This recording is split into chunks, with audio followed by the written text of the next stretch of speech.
নমস্কার, দেখছেন রাত ৯টার নিউজরুম লাইভ। সঙ্গে রয়েছে আমি সমাদ্রেতা। প্রতিদিন দেশে করোনার সংক্রমণ গড়ে ২৫০০। জুন জুলাই মাসে তুঙ্গে উঠবে গ্রাফ। দেশে সবচেয়ে বেশি হবে করোনার সংক্রমণ। মডেলিং ডেটা দেখে এমনই আশঙ্কা বিশেষজ্ঞের। আশঙ্কা করেছেন এইমসের ডিরেক্টর।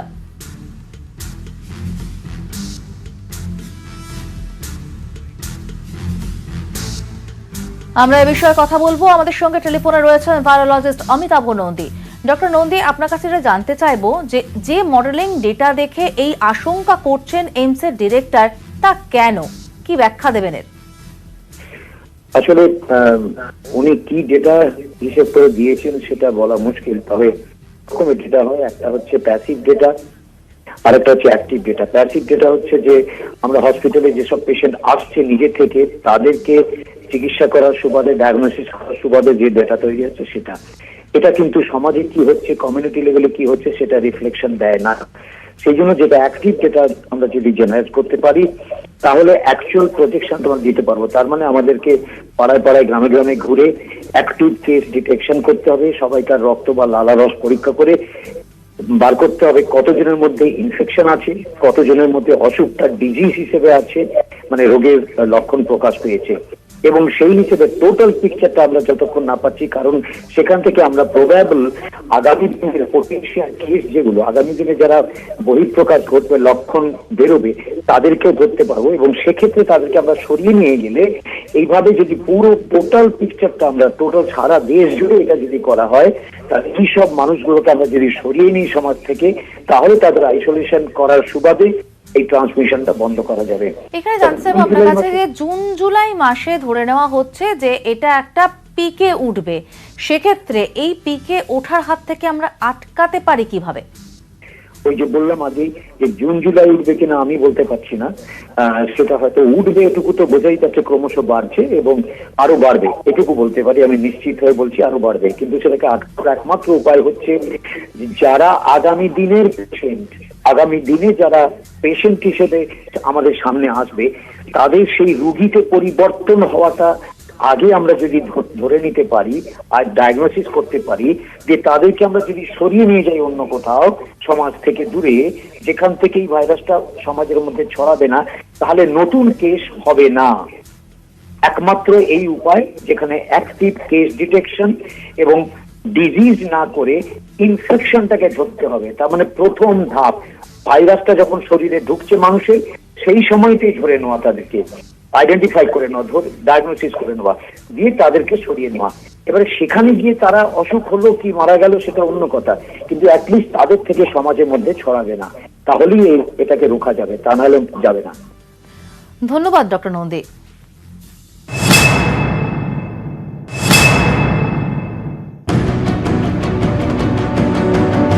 করোনা মোকাবিলায় ৩ দফায় দেশ জুড়ে লকডাউন। তৃতীয় দফা লকডাউনের মেয়াদ শেষ হবে ১৭ই মে। তারপর কি এই ৩ দফা লকডাউনেই কি করোনা কাবু? এইমসের অধিকর্তা অবশ্য তা মনে করেন না। তাঁর আশঙ্কা জুন জুলাইয়ে করোনার সংক্রমণ চূড়ায় পৌঁছবে। जैसे जैसे केसेस बढ़ रहे हैं उसके हिसाब से ये लाइकली है कि जो हमारी पीक है वो जून जुलाई में आ सकती है। लेकिन इस पे कई और चीज़ें वेरिएबल्स हैं जो टाइम समय से पता चलेगा कि वो कितनी इफेक्टिव हैं। जैसे लॉकडाउन का और असर जो एक्सटेंड हुआ है उसका कितना असर पड़ता है। এইমসের অধিকর্তার গলায় একদিকে আশঙ্কা আর একদিকে আশার কথা, কারণ তিনি মনে করেন জুন জুলাইয়ে সংক্রমণের গ্রাফ চূড়ায় পৌঁছানো মানে তারপর থেকে গ্রাফ হবে নিম্নমুখী, অর্থাৎ তখন সংক্রমণ কমার কথা। কিন্তু এই করোনার হাত থেকে মুক্তি কবে? সংক্রমণের গ্রাফ কবে সরল রেখায় পরিণত হবে? গত 3 দিনেই তো দেশে আক্রান্তের সংখ্যা বেড়েছে 10,000-এর বেশি। সংক্রমণ কি তাহলে ঠিকমতো রোখা যাচ্ছে? अगर हम कुछ सक्सेस चाहते हैं तो चाहे हमारे टेस्टिंग बढ़े, केसेस जो हैं वो फ्लैटन होने चाहिए या कम होने चाहिए, जो नहीं हुए हैं। तो इसीलिए हमें सतर्क रहने की ज़रूरत है, ज़्यादा एक्टिव रहने की ज़रूरत है। स्पेशली जो हॉटस्पॉट्स हैं वहाँ पे बहुत प्रोएक्टिवली काम करने की ज़रूरत है, क्योंकि वो एक ऐसे एरियाज़ हैं जहाँ पे केसेस ज़्यादा बढ़ रहे हैं। এইমসের অধিকর্তাও মনে করেন লকডাউনের জেরে বিরাট সুফল মিলেছে, না হলে এতদিনে ভারতে আক্রান্তের সংখ্যা অনেকটাই বেশি হতো। অন্য দেশের তুলনায় করোনা যুদ্ধে ভারত অনেকটাই সফল। নিউজ 18 বাংলা। করোনা যুদ্ধে কলকাতায় রাজ্যের সবচেয়ে বড় মাথা ব্যথা। লকডাউনের মধ্যেও শহরে বেড়েই চলেছে কন্টেনমেন্ট জোনের সংখ্যা।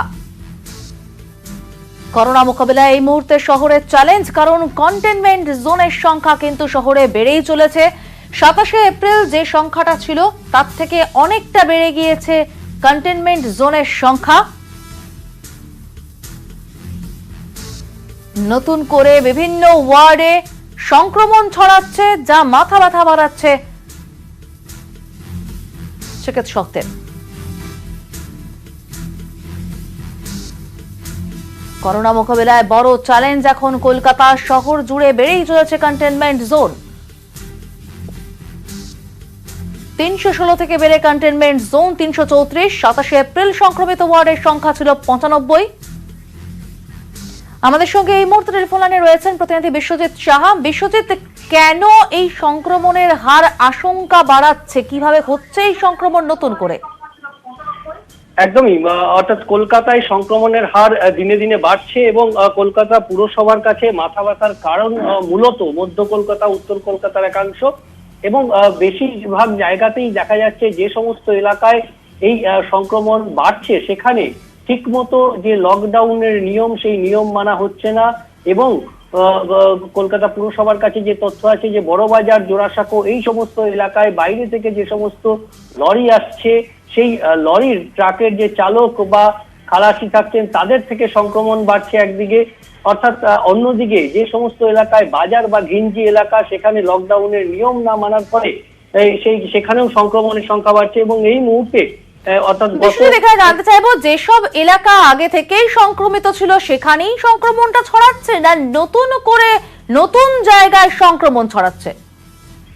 নতুন ওয়ার্ডগুলো ক্রমশ সংক্রমিত হচ্ছে, অর্থাৎ যে আমরা নতুন তথ্য পাচ্ছি যে যত দিন যাচ্ছে তত বেশি বেশি করে নতুন যে ওয়ার্ড, সেই ওয়ার্ডগুলো ক্রমশ সংক্রমিত হচ্ছে।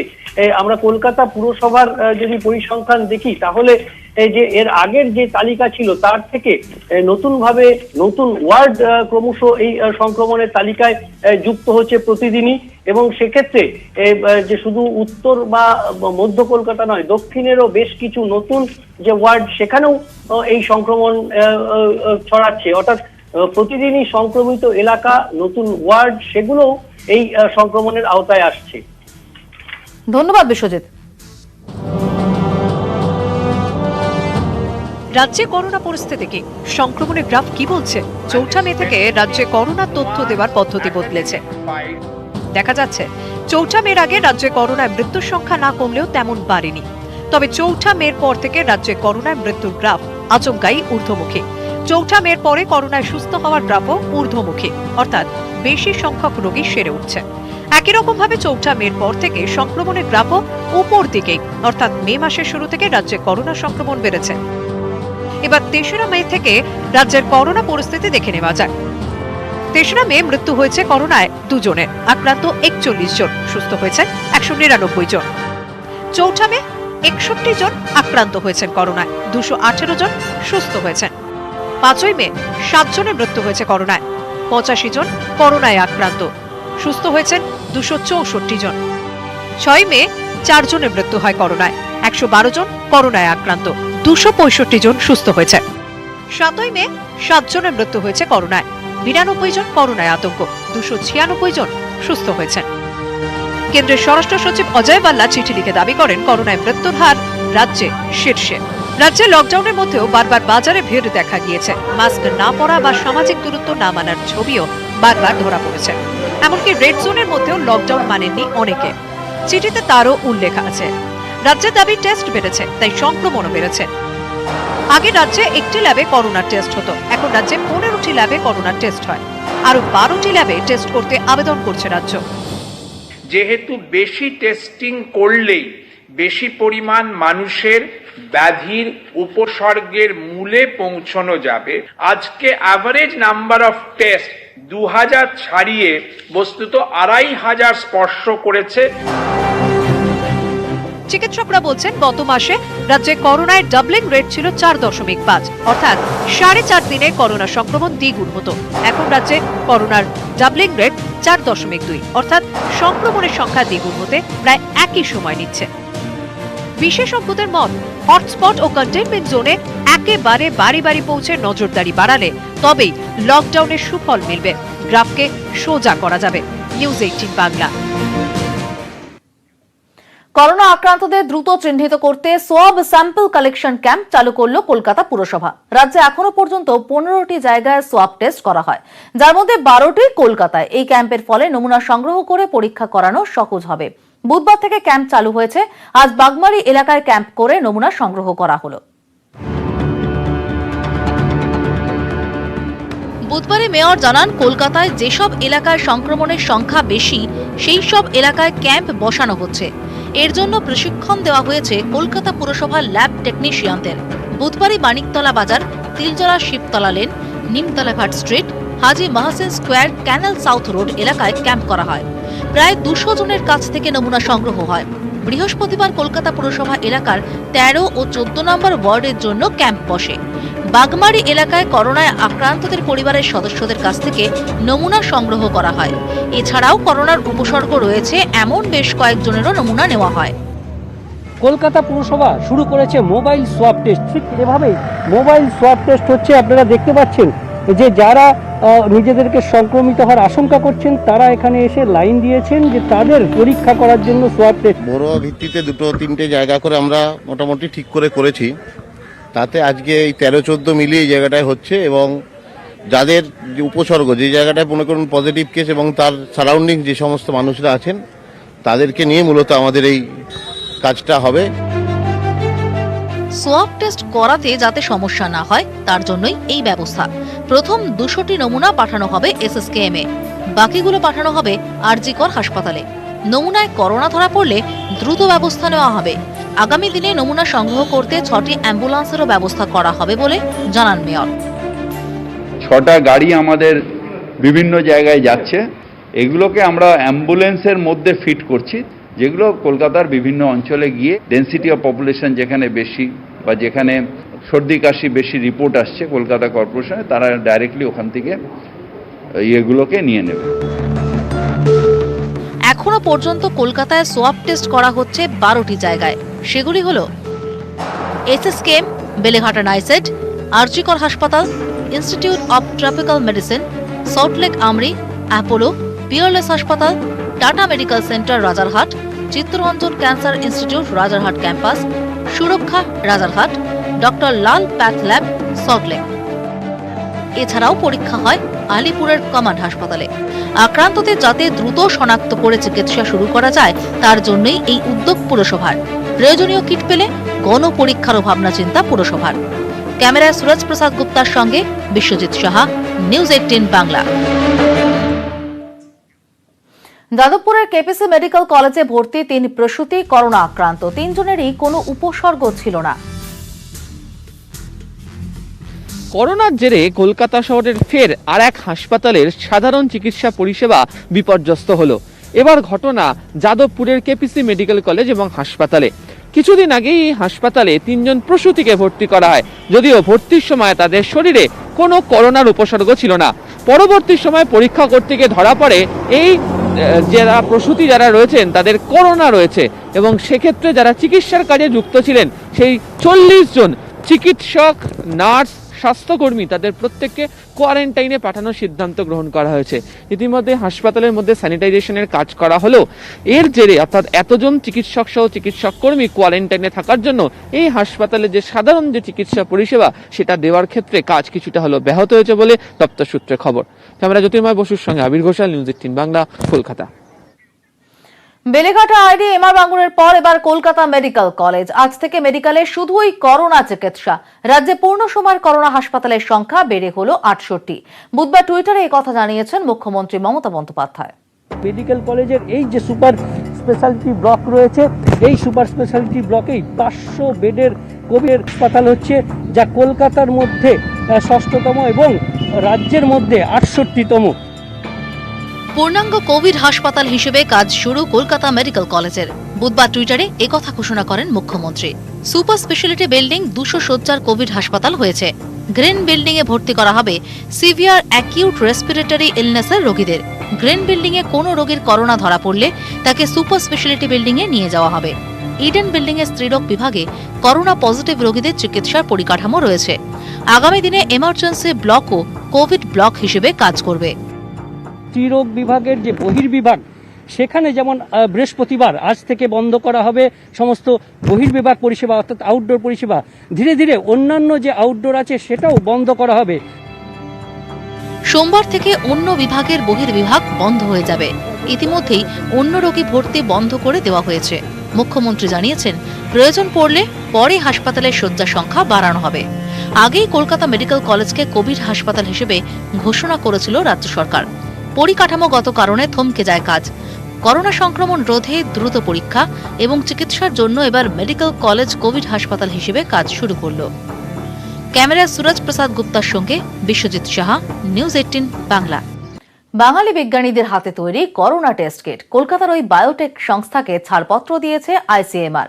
ইতিমধ্যেই একাধিক রাজ্য থেকে অর্ডার এসেছে। কিভাবে তৈরি হচ্ছে এই করোনা টেস্ট কিট, ল্যাবের অন্দরে নিউজ 18 বাংলা।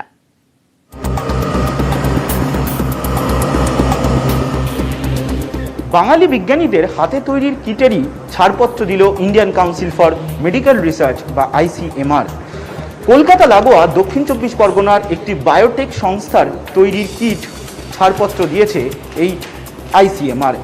সেই কিট কিভাবে তৈরি হচ্ছে, করোনা টেস্টিংয়ের জন্য এই কিট কিভাবে কাজ করবে তা জানার জন্য আমরা এই বায়োটেক সংস্থার ল্যাবে হাজির হয়েছি, দেখার জন্য যে এই কিট প্রস্তুতি কিভাবে করছেন এখানকার বিজ্ঞানীরা। এর প্রাইসটাকে 60-70% মার্কেট প্রাইসের থেকে নিচে নিয়ে এসেছি, যাতে প্রত্যেকটা লোক, এই করোনার একমাত্র ওষুধ হলো টেস্ট। ফলে এটাকে আমরা করেছি। মূলত নিরাপত্তার স্বার্থে আমরা পরে রয়েছি পার্সোনাল প্রোটেক্টিভ ইকুইপমেন্ট বা পিপিই। এই পিপিই পরেই এই ঘরে ঢোকার অনুমতি রয়েছে। এই কিটের কাজ হলো আরএনএকে আলাদা করা। এই কিটটার নাম হচ্ছে ডায়াক্সিওর এসএ nCoV-19 ডিটেকশন ট্যাকম্যান বেসড। এই কিটটির মাধ্যমে একসঙ্গে 100 জনের টেস্টের ফলাফল পাওয়া যেতে পারে। প্রস্তুতকারক সংস্থা তারা যেটা বলছেন যে একসঙ্গে তারা 1 মাসে 1 কোটি কিট এরকম তৈরি করে দিতে পারেন। আরএনএকে কিভাবে আলাদা করা হচ্ছে সেটা আপনারা দেখতে পাচ্ছেন, যে এই যে আপনি দেখতে পাচ্ছেন যে বায়োসেফটি রুম, এই বায়োসেফটি রুমের মধ্যে সেই আরএনএ আলাদা করার কাজটাই এখন করছেন এই বিজ্ঞানী। একজনের টেস্টিংয়ের রিপোর্ট পেতে এই কিটের মাধ্যমে সর্বোচ্চ 90 মিনিট বা 1.5 ঘন্টা সময় লাগতে পারে।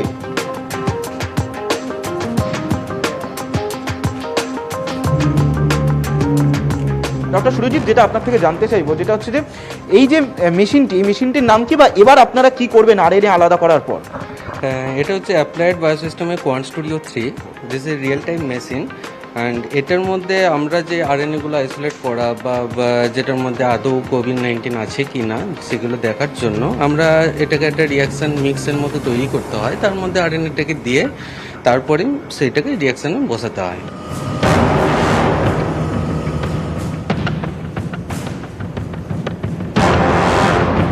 সব মিলিয়ে এক নয়া দিশা দেখালো এই বায়োটেক সংস্থা করোনা ভাইরাস মোকাবিলার ক্ষেত্রে। ক্যামেরায় সুমন ঘোষের সঙ্গে সোমরাজ বন্দ্যোপাধ্যায়, নিউজ 18 বাংলা, দক্ষিণ 24 পরগনা। শিলিগুড়ির ঘুম ভাঙতেই ঘুমন্ত বুদ্ধ দর্শন, মেঘ কেটে রোদ উঠতেই ঝা চকচকে কাঞ্চনজঙ্ঘা। বিশেষজ্ঞরা বলছেন, লকডাউনের জেরে দূষণ কমায় এই দৃশ্য বৈশাখ মাসও দেখতে পাওয়া গেল। আমরা কথা বলেছিলাম সাহিত্যিক শীর্ষেন্দু মুখোপাধ্যায়ের সঙ্গে, তিনি কি বলছেন। কিন্তু শিলিগুড়ি থেকে, আমার তো বাড়ি শিলিগুড়িতে, আমি জানি যে শিলিগুড়ি এবং উত্তরবঙ্গের বহু জায়গা থেকেই কাঞ্চনজঙ্ঘা বরাবরই দেখা যায়, নতুন কিছু নয়। এখন একটু বায়ু দূষণের জন্য হয়তো আবছা হয়ে গেছে, কিন্তু বরাবরই আমরা ছেলেবেলা থেকে দেখে আসছি। আমার তো উত্তরবঙ্গে আমার বাল্যকালের অনেকটা কেটেছে। মেঘ থাকলে দেখা যাবে না, মেঘ না থাকলে নির্মেঘ আকাশ থাকলে দেখা যায়। এবং সোজা কথা, আমরা কাঞ্চনজঙ্ঘা দেখেই বড় হয়েছি, ওখান থেকে আমরা কাঞ্চনজঙ্ঘা রেগুলার দেখতাম। এখন হয়েছে কি, শিলিগুড়িতে বড় বড় বাড়ি হয়ে গেছে, সেই জন্য একটু আড়াল হয়, কিন্তু আদারওয়াইজ দেখা যায়। পরিবেশ কর্মী অনিমেষ বসুর বক্তব্য, লকডাউনের জেরে দূষণ কমেছে, তাই এই প্রকৃতির উপহার। গত 2-3 দিন ধরে যেহেতু ওয়েদার একটু ভালো পরিষ্কার হয়ে গেছে, এখানে কিন্তু বিকেলবেলায়ও সে সন্ধেবেলায় আমি ছবিও তুললাম এখান থেকে, যে তাতে কাঞ্চনজঙ্ঘা দেখা যাচ্ছে, আবার ভোরবেলায়ও কাঞ্চনজঙ্ঘা দেখা যাচ্ছে। যে এই সময়টায় মনসুনের আগে কিন্তু দেখা যাওয়াটা সত্যি কম হয়, এটা একটা লকডাউন এফেক্টের মধ্যেই পড়ে অবশ্যই। বুদ্ধ পূর্ণিমায় ঘুমন্ত বুদ্ধ দর্শনে খুশি শিলিগুড়ির বাসিন্দারা। অন্য অনেক কিছুর মধ্যে এটা তো একটা বড় পাওয়া, এবং আমার যেটা মনে হয় যে এটা কিন্তু আমাদের গত বেশ কয়েক বছরের যে পলিউশন, সেটা এই 1.5 মাসের লকডাউনের জন্যে হয়তো কোথাও প্রাকৃতিক যে পলিউশনটা হয়েছিল কয়েক বছরের, মানে সেটা হয়তো একটু কমেছে। এই সময় কাঞ্চনজঙ্ঘা তো পরিষ্কার দেখার কোনো কথাই না। মানুষরা সবাই বাড়ির ভিতরে রয়েছে, প্রয়োজন ছাড়া বাইরে বেরোচ্ছে না, কিন্তু প্রকৃতি উন্মত্ত।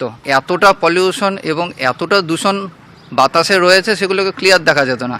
কিন্তু আজ এই লকডাউনের পর থেকে আমরা শুধু কাঞ্চনজঙ্ঘা নয়, আজকে আমরা হিলকার রোডে যদি দাঁড়াই, লম্বা হিলকার রোড থেকে হাসপি চক থেকে আমরা সোজা মহানন্দা ব্রিজ দেখতে পাচ্ছি, যেটা নাকি কোনোদিনই দেখা সম্ভব ছিল না। লকডাউনের জন্য সেটাও যেমন দেখা যাচ্ছে, কাঞ্চনজঙ্ঘাকেও এবং পুরো পরিষ্কার দেখা যাচ্ছে।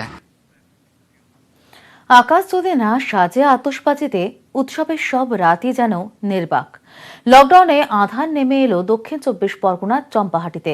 হাতে টাকা কড়ি প্রায় ফুরিয়েছে। কাঁচামালের অভাবে বাজি তৈরি বন্ধ রেখে ঘরবন্দি হাজার হাজার মানুষ।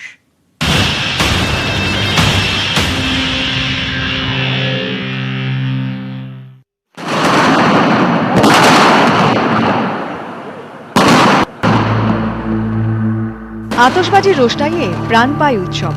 চরকি, তুবড়ি, ফুলঝুরি, আলোর মালায় মন বুঝি রাত জাগা পাখি।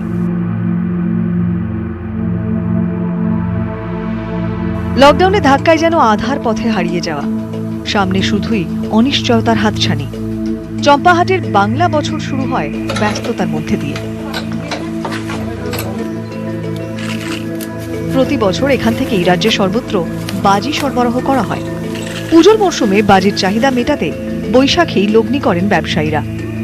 এবছর সব গেছে করোনা গহ্বরে। শুধু কালী পুজো উপলক্ষেই বাজিটা আর কি মানুষ তৈরি করে, ফাটায় বা বিক্রি করে। বিগত করোনার জোরে কেউ কাজ করতে পারছে না, মালও আসছে না, টোটালি আর কি দিনারা মানুষরা না খেয়ে মরে যাওয়ার পরিস্থিতি হয়ে গেছে।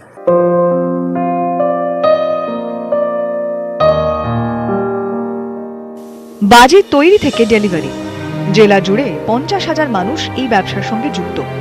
এখন সবার সংসারেই টানাটানি। বাজি শ্রমিকদের পাশে দাঁড়িয়েছে অ্যাসোসিয়েশন।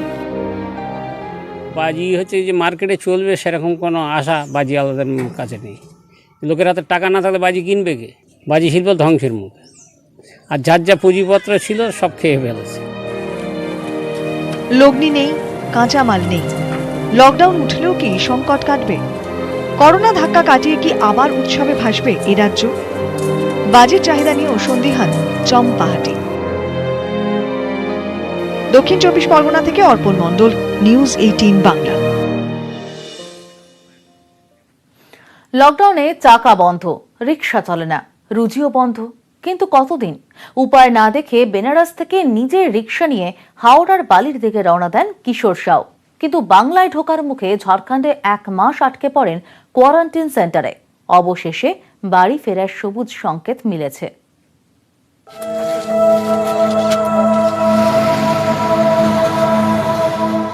ছোট্ট রিক্সা, তাতেই অগোছালো সংসার।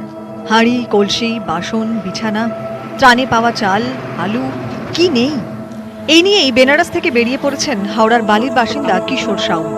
30-35 বছর ধরে বিশ্বনাথ ধামে রিক্সা চালান কিশোর। লকডাউনে আচমকাই থমকে যায় প্যাডেল, ফেরার পথ বন্ধ। অগত্যা বাড়ি ফিরতে রিক্সাই ভরসা। 28 মার্চ 2020 রিক্সা নিয়ে বেরিয়ে পড়েন কিশোর। বাড়ি পৌঁছতে হবে যেভাবেই হোক। 3রা এপ্রিল 2020 450 কিলোমিটার পথ পেরিয়ে বাংলা ঝাড়খণ্ড সীমানার ডুবুডি চেকপোস্টে পৌঁছে আটকে পড়েন কিশোর। বাংলায় ঢোকার অনুমতি মেলেনি। ঝাড়খণ্ডে তাঁকে কোয়ারেন্টাইন সেন্টারে রাখা হয়। এখানে এই করোনা ভাইরাসের জন্য এখানকার সব লোকাল যাত্রী সব বন্ধ হয়ে গেল। আসতে আমার 8 দিন লেগেছিল, গত মাসের 28 তারিখে বেরিয়েছিল।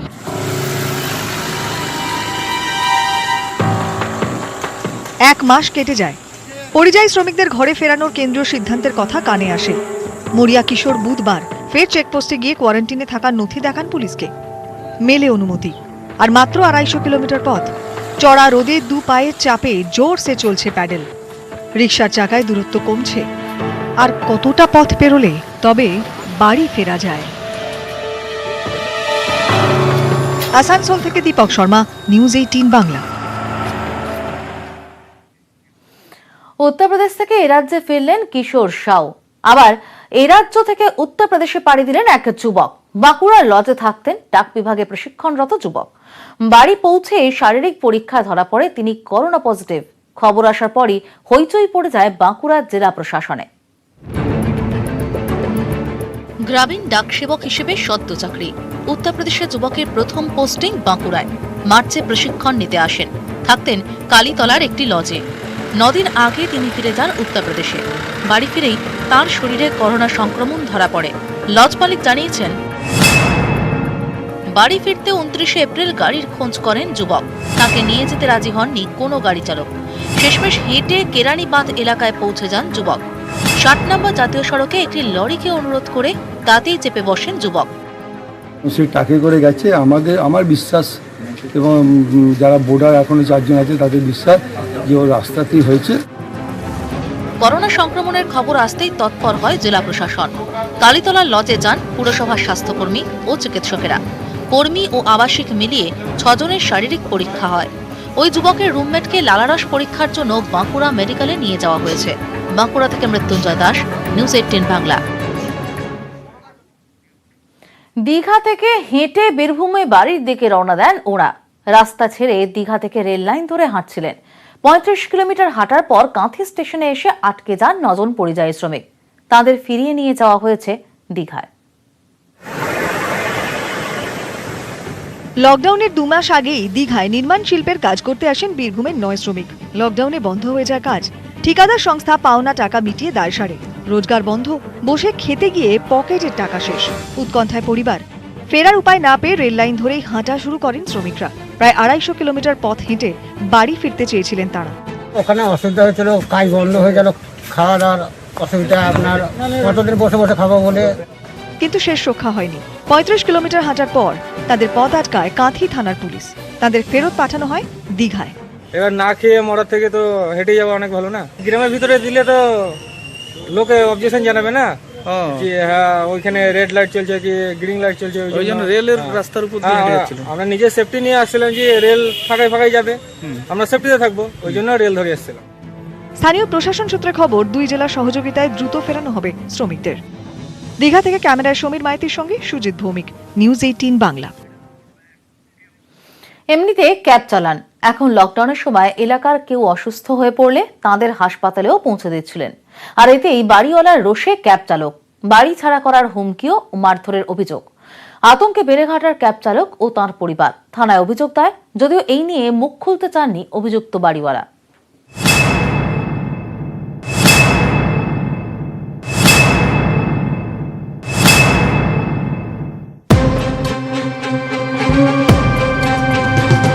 লকডাউনে বন্ধ গণপরিবহন, অনেক সময় অ্যাম্বুলেন্সও মিলছে না। এই পরিস্থিতিতে মুশকিল আসান হয়ে উঠেছিলেন বেলেঘাটার রজত পাত্র, পেশায় ক্যাব চালক। লকডাউনের মধ্যে এলাকার কেউ অসুস্থ হয়ে পড়লে নিজের ক্যাবেই পৌঁছে দিতেন হাসপাতালে। কিন্তু সাহায্যের হাত বাড়িয়ে যে বিপদে পড়তে হবে তা বোধহয় ভাবেননি বেলেঘাটার এই ক্যাব চালক। এক রোগীকে নিয়ে বাঙুর হাসপাতালে যান রজত পাত্র। অভিযোগ, তারপর থেকেই বাড়িওয়ালা হুমকি দিতে শুরু করেন। বাড়ি ছাড়া করার হুমকি দেওয়া হয় বলে অভিযোগ। ট্যাক্সি চালকের স্ত্রীকে মারধর করা হয় বলে অভিযোগ। ঘটনার পর থেকে রীতিমতো আতঙ্কে ক্যাব চালক ও তার পরিবার। আমার ল্যান্ডলর্ডের যদি অসুবিধা থাকতো তাহলে লোকাল কাউন্সিলর আছে, বেলেঘাটা পুলিশ স্টেশন, তা ফোন করতো। আমার ওয়াইফকে এভাবে আক্রমণ করবে কেন, সেটাই আমার বলার বিষয়। পেশেন্টকে নিয়ে যাওয়ার জন্য আমার স্বামী 4 দিন বাড়িতে ঢুকতে পারিনি। তারা তালা দিয়ে দিয়েছে, আমার স্বামীকে ঢুকতে দেয়নি। আমাকে বলেছে যে তোদের এবার যত আসবাবপত্র আছে সব ছুঁড়ে ছাড়ে ফেলে দেবো। আমার ছোট ছোট বাচ্চাদের উপরে ওরা অত্যাচার করে যাচ্ছে একটার পর একটা। ঘটনায় বেলেঘাটা থানায় অভিযোগ দায়ের করেছেন ক্যাব চালক, যদিও এই নিয়ে অভিযুক্ত বাড়িওয়ালা সংবাদ মাধ্যমে মুখ খুলতে চাননি। ক্যামেরায় সৌমেন দাসের সঙ্গে শালিনী দত্ত, রিপোর্ট, নিউজ 18 বাংলা।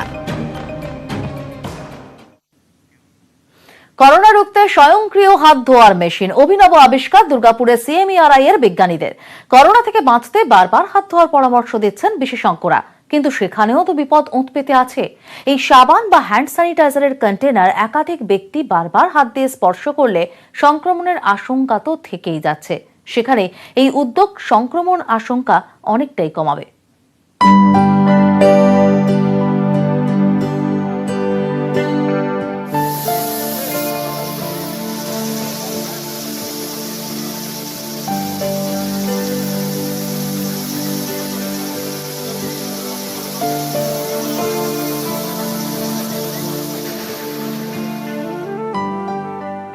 लोगों ने ऑब्जर्व किया लोग 20 सेकंड के लिए अपना हाथ वॉश नहीं करते हैं, इसलिए हमने एक ऐसा सिस्टम बनाया।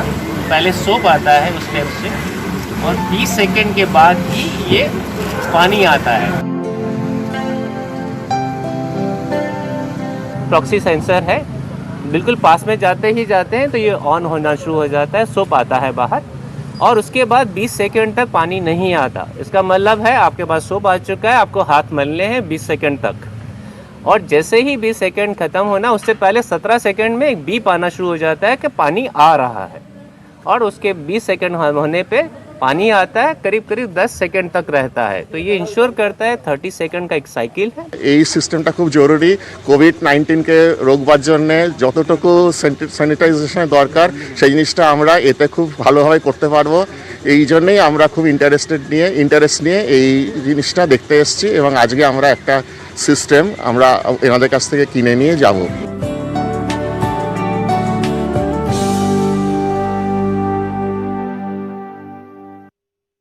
আইআইটির প্রবেশিকা পরীক্ষার দিন ঘোষণা, জেইই অ্যাডভান্সেরও দিন বদল। বিস্তারিত জানবো প্রতিনিধি সোমরাজ বন্দ্যোপাধ্যায়ের কাছ থেকে।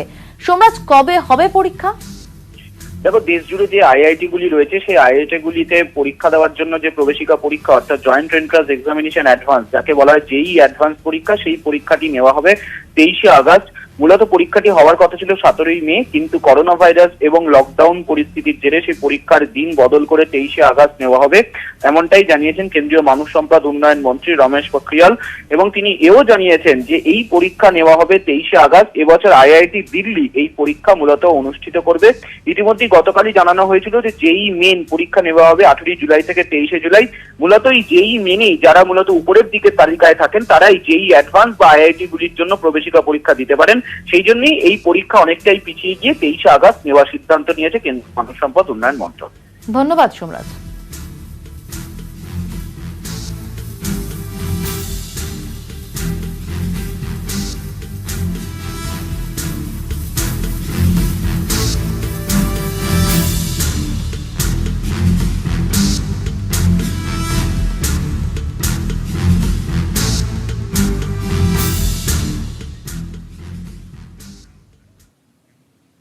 প্রয়োজনের সময় প্রয়োজন উদ্ভাবনের। নাগপুরের কোভিড হাসপাতালে রিমোট কন্ট্রোল ডিসপেন্সার যন্ত্রের ট্রায়াল চলছে।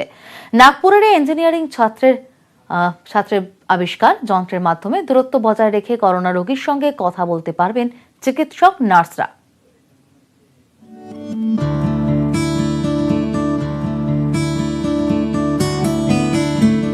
হাসপাতালে ছটফট করছেন করোনা রোগী, প্রয়োজন উপযুক্ত চিকিৎসা, কিন্তু সংক্রমণের আশঙ্কায় রোগীর কাছাকাছি যাওয়াও নিরাপদ নয়। চিকিৎসার প্রয়োজনে এগিয়ে এলেন ইঞ্জিনিয়াররা। নাগপুরের ইঞ্জিনিয়ারিং ছাত্র প্রমেশ শুক্লার আবিষ্কার রিমোট নিয়ন্ত্রিত ডিসপেন্সার যন্ত্র। নাগপুরে কোভিড হাসপাতালে এই যন্ত্রে পরীক্ষামূলক প্রয়োগ করা হচ্ছে। কিভাবে কার্যকর হবে দূর থেকে নিয়ন্ত্রিত এই যন্ত্র? যখন কোনো করোনা রোগী হাসপাতালে আসেন তখন চিকিৎসক, নার্স, স্বাস্থ্যকর্মীদের পক্ষে তার কাছে যাওয়া মোটেও সুরক্ষিত নয়। সেই বিপদের কথা মাথায় রেখে এই যন্ত্র তৈরি। রিমোট নিয়ন্ত্রিত ডিসপেন্সার যন্ত্রের মাধ্যমে দূরত্ব বজায় রেখে রোগীর সঙ্গে কথা বলতে পারবেন চিকিৎসকরা। इसमें कई और डेवलपमेंट होने हैं, जैसे कि थर्मल स्कैनर, और जितने भी डेवलपमेंट इसमें ज़रूरी हैं वो मेडिकल स्टाफ के सुझाव के द्वारा इसमें और जोड़े जा सकते हैं। खाना, पानी, दवा, कंबल और भी ऐसी चीज़ें जो बहुत ज़्यादा एसेंशियल नहीं है पेशेंट्स के लिए, वो देने के लिए उनके पास ना जाना पड़े। जो कि एक सबसे बड़ा रीजन है उनका इन्फेक्ट होने का। রিমোট নিয়ন্ত্রিত ডিসপেন্সার যন্ত্রের প্রোটোটাইপ বেস মডেল তৈরি, অপেক্ষা অনুমোদনের। চিকিৎসা জগতের পরামর্শ মেনে এই যন্ত্র আরো উন্নত করা যেতে পারে বলে দাবি রমেশ শুক্লার। নিউজ 18 বাংলা। সুর তাল লয় কবিতা ছন্দে ক্ষণিকের মুক্তি। লম্বা লকডাউনে বাড়ছে মানসিক চাপ, মন জুড়ে অনিশ্চয়তা আর অবসাদ। এই প্রবল মানসিক চাপ কাটাতে এগিয়ে এলো সংস্কৃতির শহর বালুরঘাট। দক্ষিণ দিনাজপুরের শিল্পীরা সোশ্যাল মিডিয়ায় তুলে ধরছেন তাঁদের শিল্প। তাঁরা চান বিনোদনে আনন্দে কেটে যাক লকডাউন।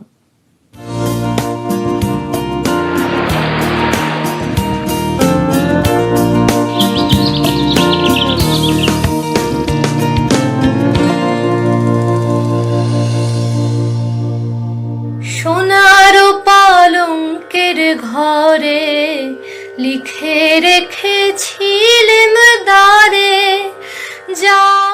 ঘরে থেকে করোনার সঙ্গে যুদ্ধ, তার মধ্যেই যেন ক্ষণিকের বিরাম। ভোলে না মোরে, সুখে থেকো ভালো থেকো। সংস্কৃতির শহর, নাটকের শহর বালুরঘাটে লকডাউনের মধ্যে নাচ গান আবৃত্তির অনুষ্ঠান, তবে কোনো মঞ্চ বা পাড়ায় নয়। সোশ্যাল মিডিয়ায় লাইভ অনুষ্ঠানের উদ্যোগ নিয়েছে অপরাজিত দক্ষিণ দিনাজপুর। যাও পাখি যারে উড়ে, তারে কয়ো আমার হয়ে, চোখ জ্বলে যায় দেখবো তারে।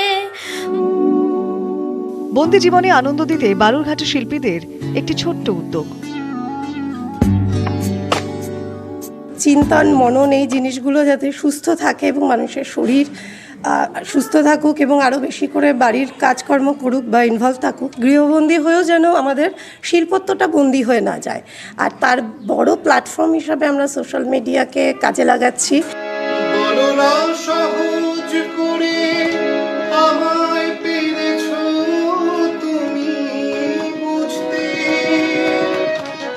পাশে আছে দক্ষিণ দিনাজপুর।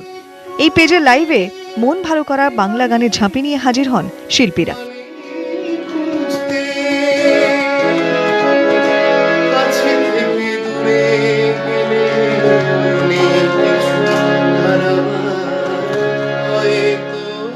অপরাজিত দক্ষিণ দিনাজপুর, পাশে আছি দক্ষিণ দিনাজপুর, এছাড়াও প্রতিরাম সাংস্কৃতিক মঞ্চ।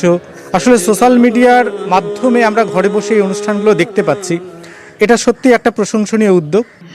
সেই তুমি আর এই চাঁদ সওদাগর এক মানুষ নয়।